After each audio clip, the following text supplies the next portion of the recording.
শুভ দীপাবলির প্রীতি শুভেচ্ছা ও ভালোবাসা রইল।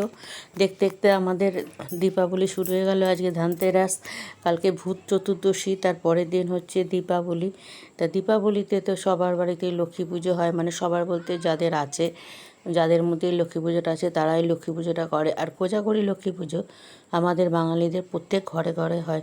আর কোজাগরী লক্ষ্মী পুজোর দিন আমি এই পদ্ম ফুলটা ফুটিয়েছিলাম, খুব সাবধানে আস্তে আস্তে পদ্ম ফুলটাকে ফোটাচ্ছিলাম।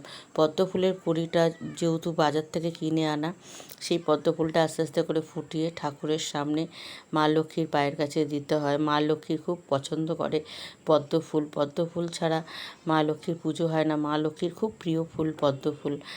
তা কেমন করে ফোটালাম তোমরা তো দেখছো আস্তে আস্তে। যদি ভিডিওটা ভালো লাগে একটা লাইক কমেন্ট অবশ্যই করো। আর সবাই ভালো থেকো, সবাই কালী পুজোটা ভালো কাটুক।